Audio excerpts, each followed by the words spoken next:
So wake me up when it's all over, when I'm wiser and I'm older. All this time I was finding myself, and I didn't know Place răpită și mie îmi place de tine. Când veni să dau. Nu pleci.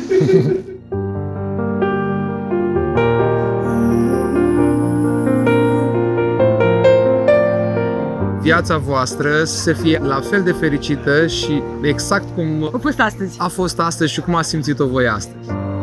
wish that I could stay În biserica aceasta a mai luat naștere o familie creștină, și anume familia celor doi miri, Iulian și Bianca Ioana. Bianca pentru mine reprezintă jumătatea mea mai bună. E un suflet pur așa, e blând, mereu vede ceva bun în oameni. Iulian pentru mine acum este familia mea, e foarte răbdător, e puțin închis în el, dar eu sunt mai nebună, ne completăm unul pe celălalt.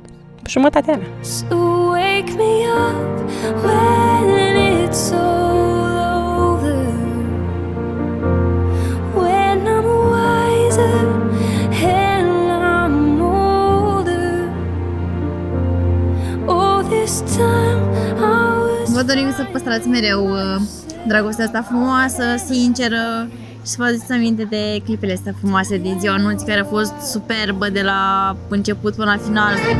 So wake me up when it's all over, when I'm wiser and I'm older. Am văzut o poză cu ea și cu Pufi, cățelul nostru. Una dintre cele mai frumoase amintiri chiar când am mers prima dată în apartament și l-am cunoscut pe Pufi. El e liantul relației noastre. În viața noastră de zi cu zi se întâmplă lucruri minunate. Este un lucru minunat că v-ați întâlnit, că v-ați îndrăgostit și v-ați căsătorit. Este un lucru absolut minunat faptul că ați întemeiat o viață de familie împreună.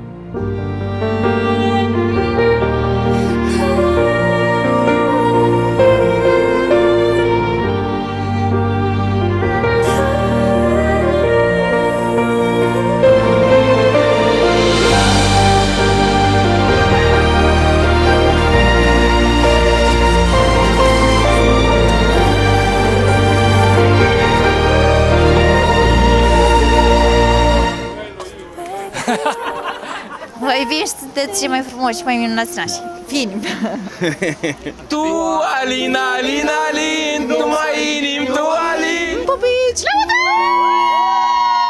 Bianca, în primul rând, te iubesc și aș vrea să ai mai multă încredere în tine pentru că ești frumoasă, deșteaptă, ambițioasă, ai toate calitățile ca să reușești în viață. Didn't know what was love.